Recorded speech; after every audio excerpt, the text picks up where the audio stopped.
This conference will now be recorded. Schedule. That's just under the Yeah. yeah. That's what I thought before. Okay, we're good. I will also log in from the computer but if there are any issues, Great.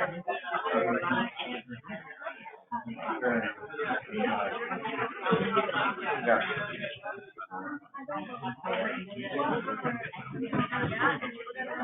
yeah, it needs to be updated, like pretty much.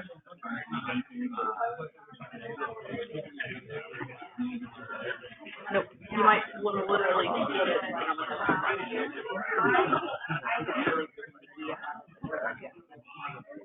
That's the whole right there. I'm gonna go right here.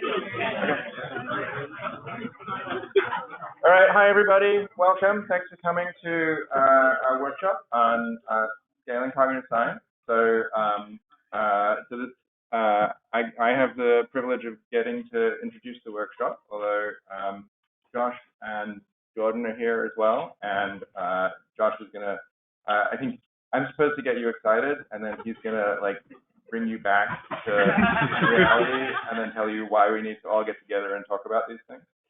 Before we get going, I wanted to thank a few people. So our sponsors here, the Langfeld Fund from the Department of Psychology.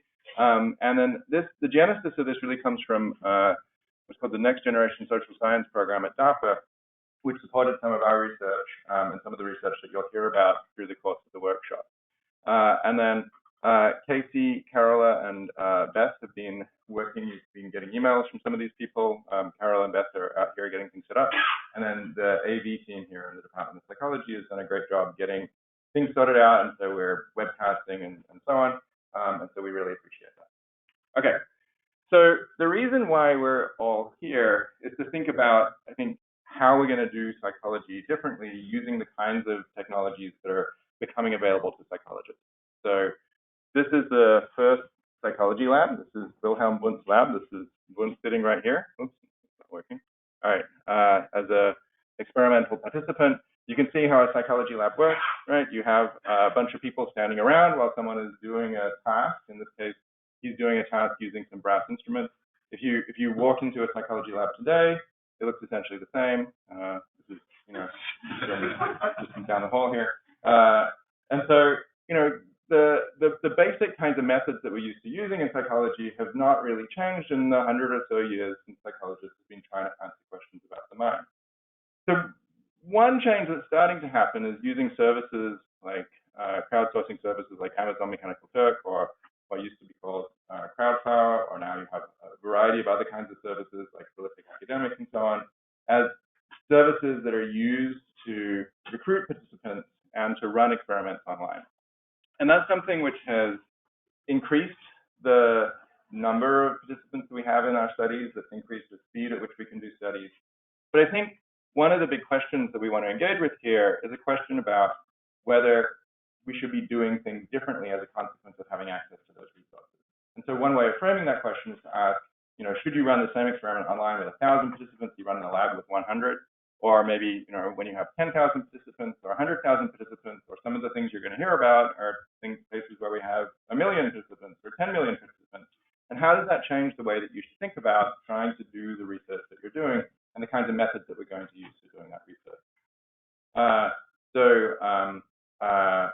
Marx said, our favorite cognitive scientist, merely quantitative differences beyond a certain point pass into qualitative changes. And I think that's the point that we want to explore is, what happens as that quantitative change becomes a qualitative change in the way that we do our science. And so, consistent with this perhaps Marxist perspective, I'm going to present to you a sort of brief manifesto. I've written a manifesto about these things.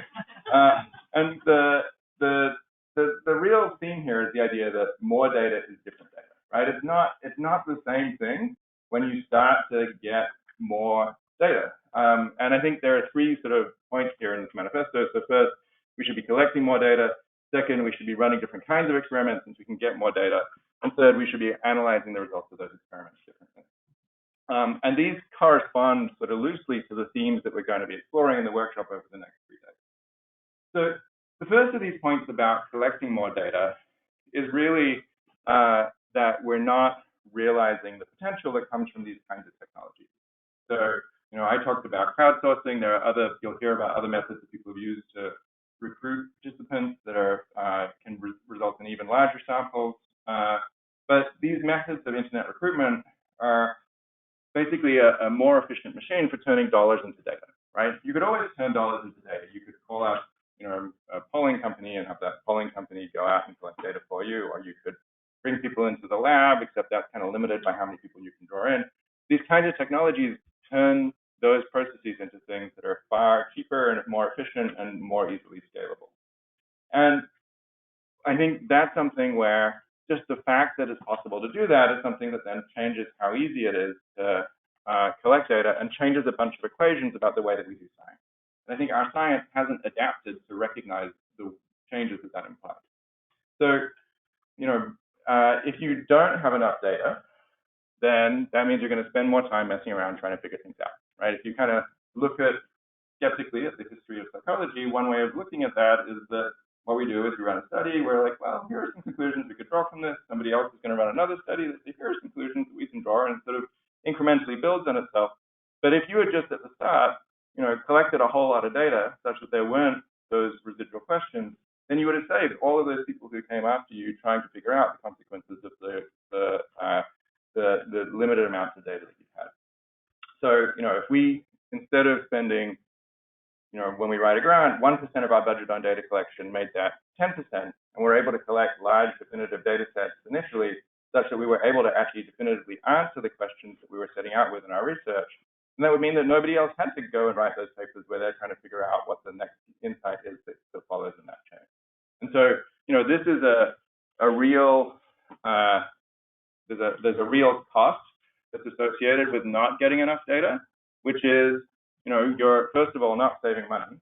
So if you're not collecting enough data to be able to answer your question, and somebody else has to collect more data to answer that question, that person is investing time into doing that. That time is also costing dollars in the form of the salaries of all the people involved in doing the research, and it's costing human lives in the sense of, the lives of the researchers who are spending their time trying to answer those questions that maybe you could have answered definitively if you just collected more data to start with. And so there's a different kind of financial model for doing our research where we think about investing more money into collecting data so that we're saving more money in terms of these other kinds of resources. And so I think part of this is that there's a convention that we have about what the natural scale of a psychology experiment is, where we think about trying to answer a simple binary question about what's going on inside people's heads in a way that, only requires us to collect a certain amount of data to do that, some number of participants or something like that. And I think there's a change that we can make in the conventions that we have around what the sort of norms are around collecting behavioral data. So if you're having trouble justifying to yourself why you should be, why it's okay to spend lots of money collecting big data sets, and we'll see some studies through this workshop which have done that. One thing that you can do that might help you with this is you could pretend that you're a cognitive neuroscientist, right? So if you're a cognitive neuroscientist, you know that collecting your data set is going to cost a lot of money, right? Because you have to pay for scanner time. Scanner time is expensive. I don't know, what does scanner time cost nowadays? Like $600 an hour is kind of like the number that I have in my head. Is that a little less? Okay. So I sort of, you can ask the question of, if you're writing a grant as a cognitive neuroscientist, you know that you're going to have to put 10% of that grant towards data collection because your data is expensive. But you can think about collecting behavioral data in the same way, where what we want to do is, collect enough data to answer our questions, and maybe that requires spending an equivalent amount of money. Like, you can ask yourself whether you get more insight from 1 hour scanner time or 100 hours of Turker time. There's a roughly sort of equivalent quantities monetarily. And I think we're not doing ourselves and our science justice by underestimating the amounts of money that we should be spending on those kinds of data collection projects. Okay, so the second point here is that we should be running different kinds of experiments because we can get more data. And really, the idea here is to think about how you can use those large data sets to do your science differently. So Alan Newell had a famous critique of psychology as trying to ask 20 questions, play a game of 20 questions with nature, right? Where you're Like you have something you want to answer and you go off and you sort of say, well, is it this or that? And you get an answer to that binary question. You say, well, is it this or that? And you get another answer to that binary question. And so you design this series of experiments that gets you to that point. But at the end of the day, what you've done is just get, however many bits back from your investigation of these kinds of questions. And I think we can think about designing studies that give us more bits that aren't framed in terms of binary questions about whether it's one thing or another. And so we can think about, other kinds of designs that we can use for large-scale experiments. And again, you're going to see examples of these kinds of things over the course of the next couple of days. So one is, a lot of the time when we do experiments, we scientists think very carefully about the exact contrast that we want to run. We're going to compare these two conditions because those two conditions are the thing that's going to give us insight into is it this theory or that theory. Except by doing that, what you're doing is essentially doing a random walk in the space of experiments. Where if you imagine there's a space of all possible experiments corresponding to the parameters you could set up for those experiments, you're saying, I'm going to test this point, and then I'm going to test this point, and then based on the results that I get from that, I'll test this point. And by doing that, you're sort of sampling that space in a way which is guided by theory and then may not reveal actually what's really going on in terms of the behavior and give you a good data set that you can use for actually evaluating different kinds of models or theories. And so one kind of, large-scale experiment you can run is one where you say, well, I'm not going to let my theory a priori drive the conditions that I'm going to run. I'm going to run a whole bunch of conditions that are generated procedurally. I'm going to define an algorithm that's going to generate those conditions. And I'll show you an experiment like that later today. You can run experiments with more complex naturalistic stimuli, right? One of the things that we're used to doing as psychologists is boiling things down to the simplest possible stimuli so that we can study those in the lab. But part of the reason why we do that is because we get relatively few bits back from people. If you're getting more bits back, then you can use some of those bits to be able to work with more complex and more challenging kinds of stimuli. And I'll talk about experiments along those lines too. You can run what we call massively multifactorial experiments, right? There are a lot of domains of psychology where people have 9 different theories about why it is a particular behavior happens. You can run one experiment where you test all of those theories simultaneously. And you can do things like, instead of asking, is this higher than that? Or does this increase this rather than that? Those sort of binary questions. You can use dense sampling of a space of values to allow you to actually estimate the form of entire functions. Something which is a different approach from, asking these kinds of binary questions. So I think the bigger picture slogan here is that we can start to think about much more complex kinds of designs and ways of being able to sort of probe the space of possible experiments. And so one of the slogans that we use for thinking about this is experiment design becomes algorithm design, right? That we use the kinds of tools that we're used to using as computer scientists for thinking about how to design automated systems for discovering the structure of something or how to get the most bits from a set of queries. And that becomes the problem that we're trying to solve when we're trying to build the experiments we're going to build. Okay, and then the third point is we should be analyzing the results of these experiments differently. And I think there are lots of ways of thinking about this. One of them is just clearly for lots of reasons, like using our sort of traditional statistical psychology methods of looking for statistically significant t-tests is not a good idea. So in particular, so one reason is just because when you have lots of data, that's not a reasonable criterion. But another reason is that a lot of the time, those kinds of tests are really formulated to allow you to do things where you're contrasting very simple kinds of hypotheses. And so if we're asking much richer questions and we're collecting much richer kinds of data, then we need to have richer kinds of models of what's going on. And so a lot of the kinds of analysis techniques that we're going to use are things that maybe have to use ideas that come from modeling. But I think the bigger and deeper point here is that as we get more data, often what that reveals is something about the complexity of human behavior. I think the cynical view of this is that psychologists have been lucky to have had only small amounts of data in the past, because that allowed us to get away with having really simple theories, right? If you are getting back a few bits at a time, you're getting back a little bit of insight into what's going on, then the only kind of theory that you can support is a theory that's a simple theory, a theory that involves only a few factors or something that's easy to express. And so I think that creates the illusion that we're going to be able to come up with simple explanations for human behavior in general. And I think what happens is you start to get more data is that you can start to justify more complex models, and you start to realize that a lot of the variation that's evident in those data is variation that comes from real sort of complex systematic stuff that's just not being something that we're able to detect using the kinds of methods that we used to using. And so one of the big challenges that I see here is the challenge of thinking about how is it as scientists we're able to work with theories that have a complexity which is, you know, equivalent to the complexity of the data that we're dealing with. As we start to deal with problems where, you know, simple stories are not the best stories, and we need to build new kinds of tools and new mechanisms for making theories and new ways of expressing those theories that allow us to get insight into what's going on in those data, but do justice to its complexity. And so this might be things where we need to use ideas from data science and machine learning to help us humans understand some of the things that might be challenging for humans to understand about human behavior. Okay, that's my manifesto. Everybody amped up? Yeah, okay. Josh, do you want to take over? I actually think I'm scared. It all sounds really hard. Not as hard as taking off the microphone, though.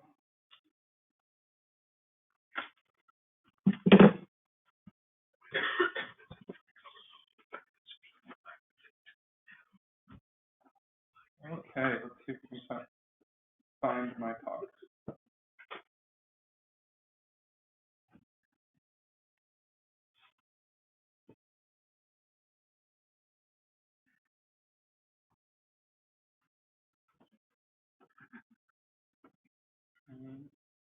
Oh, it's not the right talk.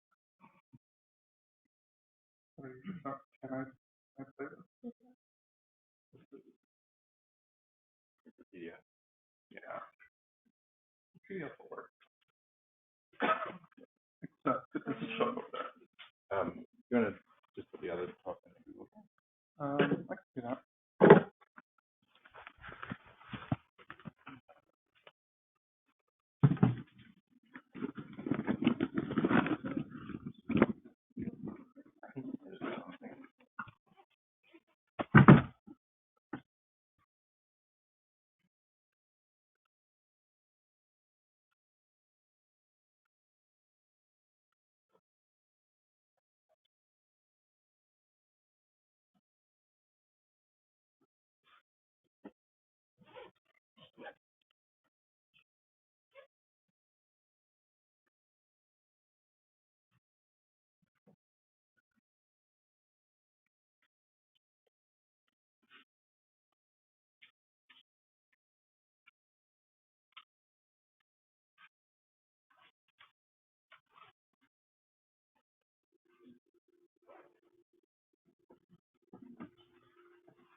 Okay. Yeah.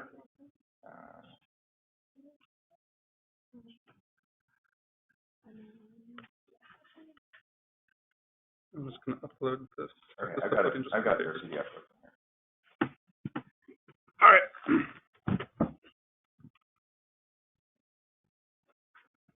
All right.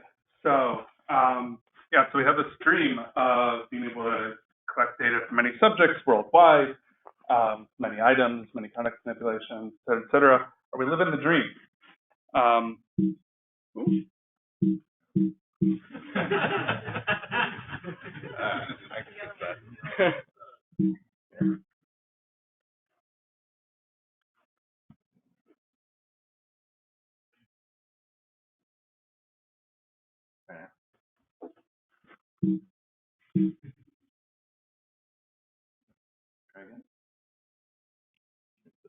Okay. All right. So, let's see how much time I still have. Okay. That's any time. All right. So, back in 2006, I wasn't a graduate student yet, but I was at a talk on, I want to say it was a talk about McGurk effect or something like that. But the speaker did not mention this really, but it was on his slide. There was like a top right corner, n equals, and it was a little over 1,000. Holy crap! How do you get 1,000 subjects? It's like, oh, well, I was running it online. How long did that take? It's like, oh, about a week. So it happened that his advisor had just like written a book that was getting a lot of press, and so there was a lot of traffic to the lab website, and so they were able to get 1,000 subjects in this McGurk effect study. And I remember thinking then, wow, what would I do with 1,000 subjects? And I was pretty sure it was going to be something different from what I was doing, but I wasn't quite sure what yet. And what's interesting about this is 2006 now seems like a long time ago. It's actually not. So here is when the World Wide Web was established. This is the oldest online study that I can find. There's a nice quote here from the paper. This is actually on I believe, electronic mail service. They didn't have the term email yet. At a large company, maybe GE. In the study reported to the paper, EMS, electronic mail service, was clearly used as the preferred data collection method because it produced adequate data response rates and willingness for further participation with little expenditure, research, time, or effort, and a high degree of convenience for responders. 1986. So by 2000, the WebEx list had been established as the oldest online compendium of online experiments that I know about. By 2006, I believe 27% of APA journals had published online studies. And I just want to point out that that's when Amazon Mechanical Turk was invented, published, founded. So this is not a new thing by any means. When you look at some of the more established online laboratories, the oldest one I know of is Out of Service. Product Implicit, we have representatives from is the oldest continuously operating one. And then a few others that have collected a lot of data. Here are some of the largest studies that I know of. And so we have hundreds of thousands of subjects going back, in studies for, almost 15 years at this point.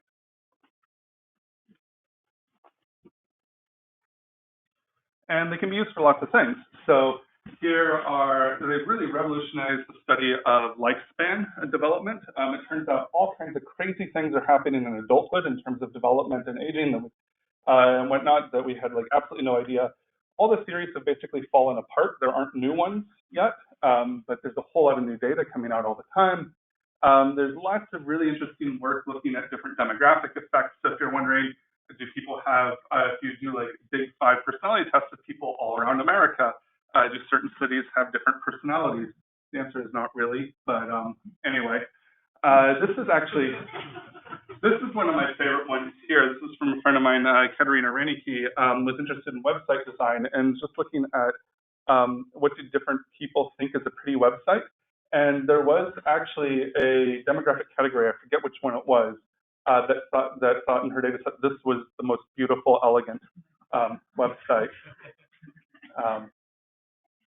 So she's interested in website design. This is something that she had found. So in person trying to do web development in Africa, and they kept on trying. They hated the bare white display, Google style displays that middle class Americans love. Anyway, this is hundreds of thousands of people around the world reading these websites. Here's a really cool one. This is a data set of 40 countries comparing gender differences in cognitive control performance against gender differences in workplace participation, and actually seeing a clear relationship across countries. I forgot what the result was, but there is a result in terms of, I think, more unequal workplace. I think, if I remember right, the countries with less female participation in the workforce also had larger male-biased sex differences in cognitive control. Other things we can do is test lots and lots of stimuli. So people have been interested in forever, how many words does somebody know? Well, part of the problem is you can, if we just want to do this experiment with somebody here, I could start asking Jordan, do you know this word, do you know that word? And at a certain point, Jordan's going to get up and walk away long before we run out of words to ask him about. But by spreading 61,800 words across 221,268 subjects, they were able to estimate roughly how many English words people know. And if you want to know, you should find the study because I don't remember, but it was a cool result. There's also, we'll be seeing more of this sort of stuff. This is not so much like treating online participants as subjects, but as sort of volunteer researchers helping us in the data pipelines. There's been a lot of, some cool projects doing that sort of thing too. Probably, I actually didn't put up, because it's not a cognitive science one, but Zooniverse, but we'll be hearing about Zooniverse later today. iWire, if you've never seen it, is the closest one that so like these like 3D maps of neurons or something they're actually getting online participants to help build. And that's just web-based studies. That's not counting anything that you might be doing with game consoles or wearables or phones or whatnot, all kinds of cool stuff that you can do, which raises an interesting question. If massive online experiments are transformative and have been possible for 30 years, why aren't there more of them? Why isn't anybody doing anything else anymore? So I don't actually know, but I think I know, which is almost as good. Which is we have basically we're working against 150 plus years of scientific culture. So our methods. So I think as Tom was saying, I'm going to try to flesh out our methods, paradigms, analyses, equipment, questions are optimized for in-lab studies of 25 undergraduates.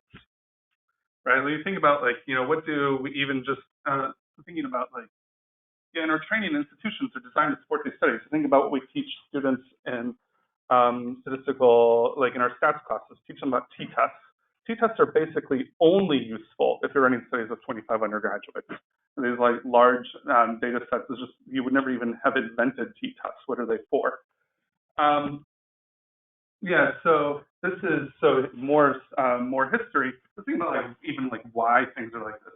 So this is also from this is actually from Harvard's psychology lab.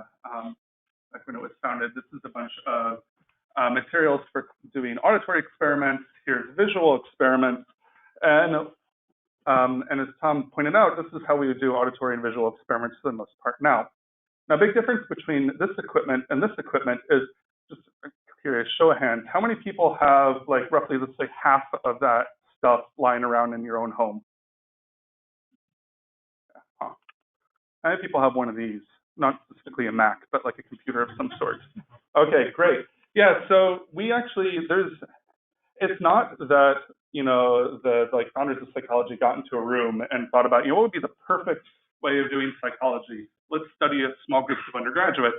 It's a matter of they had equipment that they needed to collect their measurements. That equipment was not something that people just had lying around. You need to bring people into the laboratory. If you're bringing people into the laboratory, where's the laboratory? Counterfactual world, it might have been different, but in our world, these laboratories tend to be on university campuses. And undergraduates are just who happens to be around and available for experiments, and there's a limited number of them, and so we study small numbers of undergraduates. And this, again, begets our statistical methods are sort of really developed for analyzing these kinds of studies, and also the kinds of questions that we even think of asking are really, in some sense, reverse engineered from what are the kinds of data that we can get. And I think this becomes increasingly, I can't prove that to you, but I think it becomes increasingly clear the more you think about what kinds of studies you could be doing online and realize that there's entire important questions that are just not being studied, that actually you probably were reasons that you got into this field to begin with and have forgotten that you're not studying those questions because you couldn't. So I'm not saying that, anyway, so the important thing is, so we still have studies, of course, that we do have to bring people in the laboratory for. If you want to do an fMRI study, that, it turns out, this is true, you can look it up, people do not have fMRI machines at home. But they do have laptops, they have eye trackers, it turns out, because you can do pretty decent eye tracking from that little webcam you can see on the top there. You can do all kinds of things that we don't do in the laboratory, like using wearables. So I'm not saying that you can't do, there's nothing that you can do online, in the laboratory you can't do online. But I think if we were sitting down right now to imagine how do we want to do psychology, I think we would come to the realization that probably the vast majority of stuff that we want to do, we don't need a physical laboratory for. Or in fact, can't even do in a physical laboratory. So workshop goals. Really, like I think like the core one here is to build that culture, right? So I'm definitely like I hope what I just said. What I just said is not intended to come across as I have all this knowledge and now I'm imparting it to you. It's like I struggle with this too. I'm constantly trying to figure out how to design studies. Just really stuck with like thinking about things like, oh well, like how am I going to do well, we're going to have a demo on how to do lexical decision studies online later, so maybe I won't use that example. How are we going to do a McGurk effect study online? And that's a question of, well, do we actually want to do a McGurk effect study online? Maybe there's a different study that'd be better to do, but we're used to thinking about certain kinds of studies and questions. So one thing that we really want to do is get a bunch of people who are already really invested in doing online studies together to try to like share what we've learned and share technology, share advice.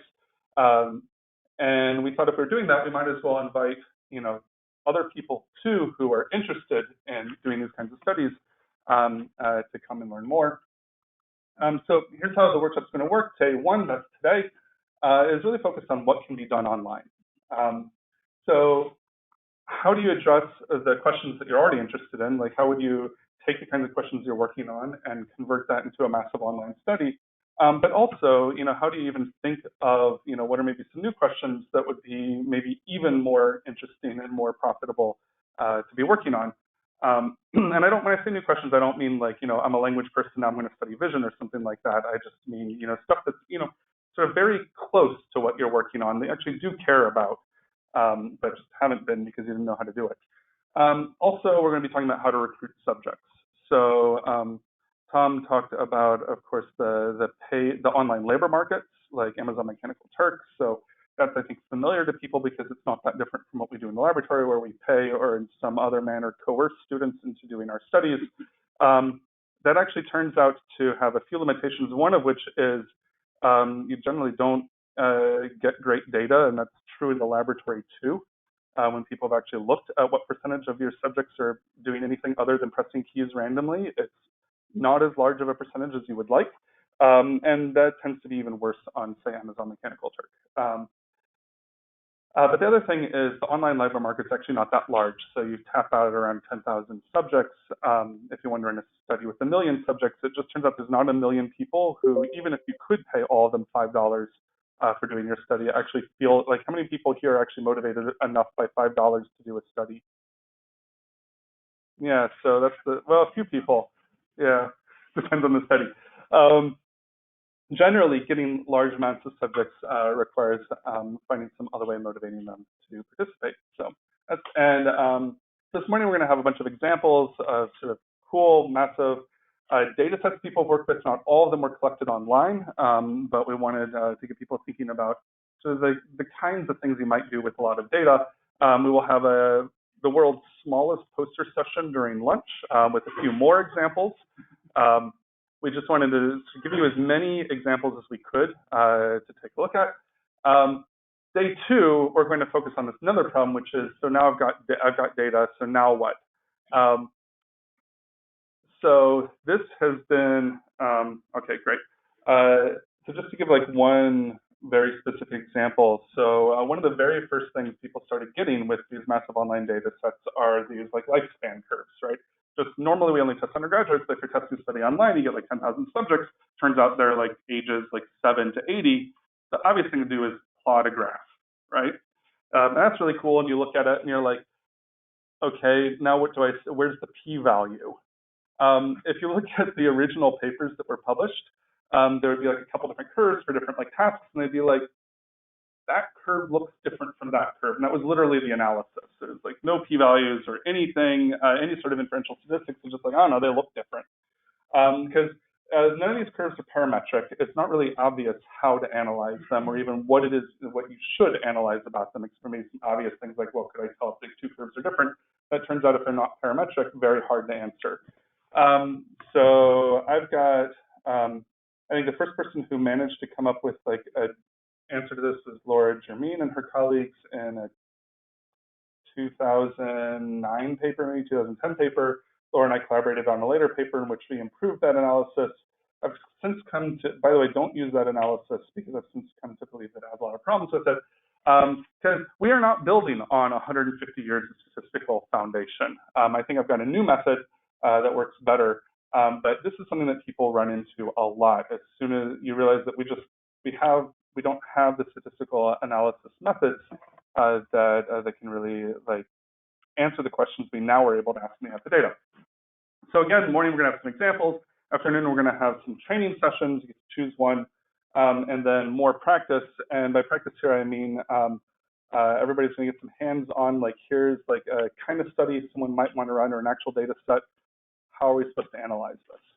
And again, with these like practices, it's not that we necessarily think that anybody's going to like answer this. It's more that we want you to, well, hopefully people come up with awesome, answers, which would be great. But what we want people to do is start, really like thinking about this. Day 3, you may be thinking, well, I didn't take classes in web development in grad school. Should have signed up for those. They probably were really good. There weren't any. So how are you going to do massive online studies? So this is a problem that people have been trying to answer for a long time. There's been a lot of attempts to build tools for doing online studies. I think we're starting to have some better ones, and we're going to have some just described to you, but also some like hands-on tutorials, so you can try to learn at least the basics of some of these platforms that are out there. And yeah, so it's mostly just overviews and tutorials. And we have 1 minute for questions, and then we have a 15-minute coffee break.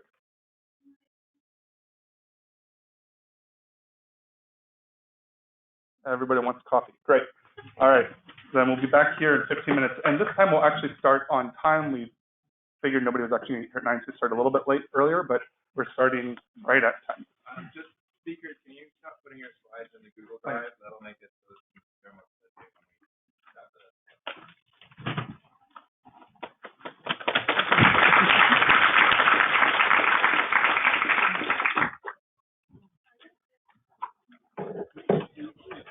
Yes. I don't know.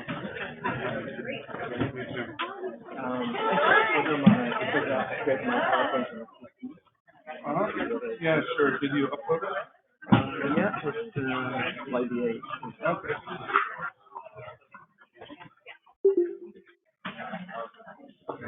Yeah, just 5 seconds.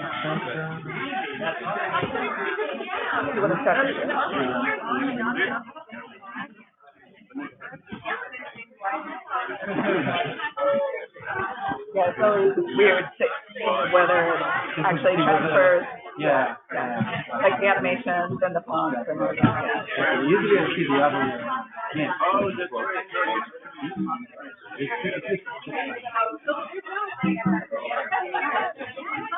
yeah, I didn't actually. And the next speaker. Yeah, but so go for it. Yes, yeah, exactly. So now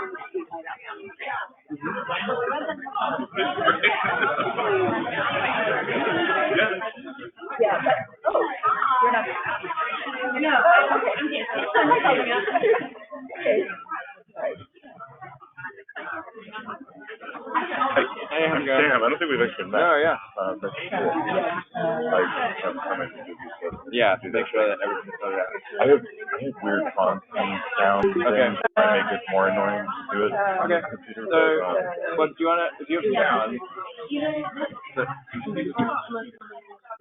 It's probably best to swap it to my laptop.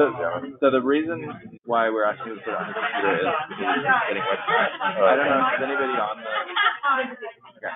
So Casey can maybe help you. Do you know how to get him set up on his laptop? I have fonts that you're not going to have and sounds that you're not going to have. So, You know how to do that? are you webcasting on Zoom?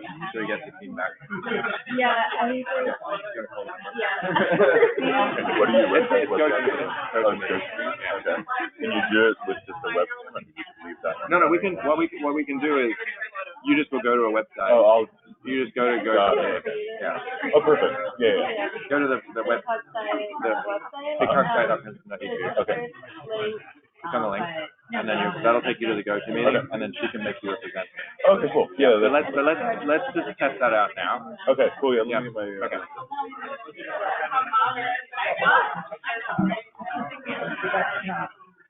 You need to click smash on this line. This is bouncer. I gave up.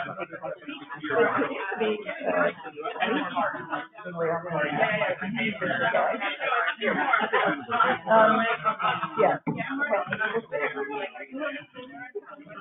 I don't know.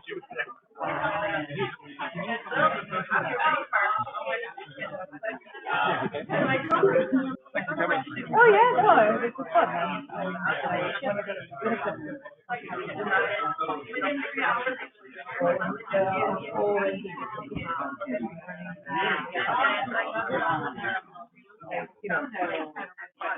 Ended up seeing a picture, so that's great, but I have to say,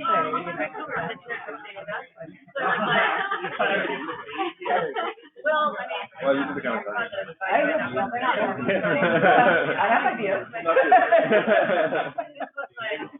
You know where the go-to? Yeah, go to the schedule, the graph, and then here. Oh, okay. It's okay to use the web? Yeah, I think so.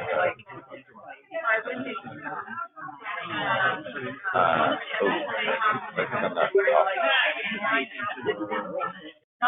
Just say on all that.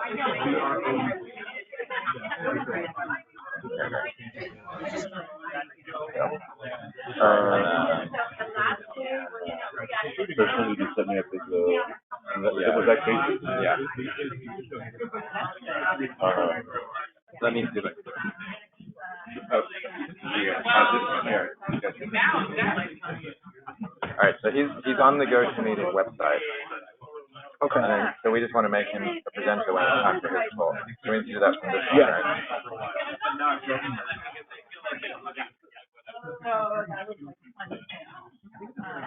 Yeah, she made some sort of to make sure it gets set up correctly. Yeah, sure. What's your name? Sam. Sam. Okay, we just have to click.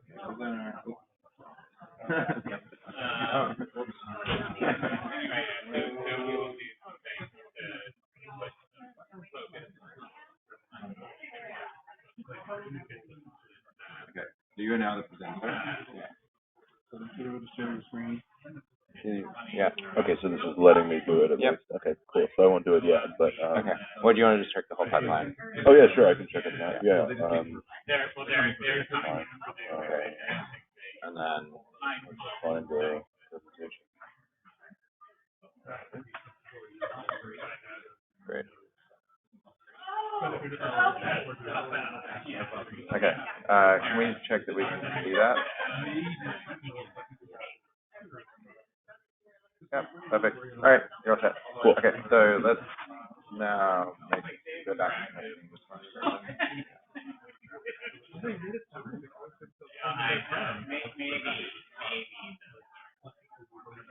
Great. Thank you. All right, so I know how to do that. Cool. Yeah, that was not too bad.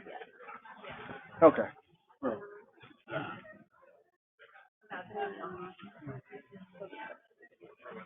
I think we're all set. Good.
Yeah.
People here? Is this working?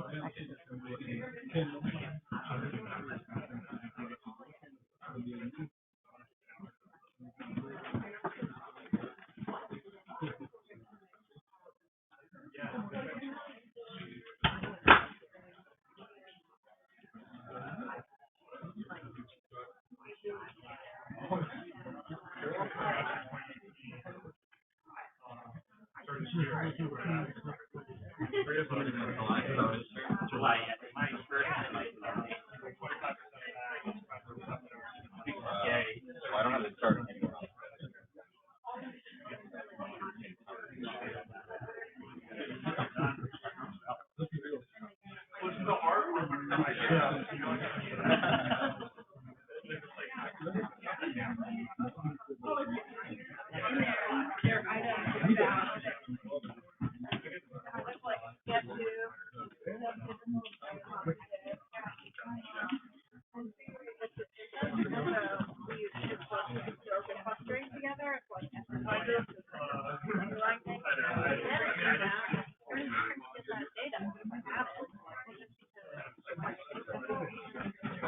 But it is possible.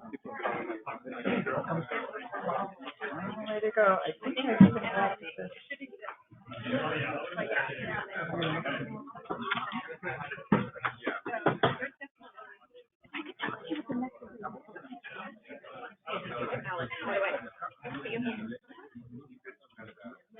We'll see the reflection of this.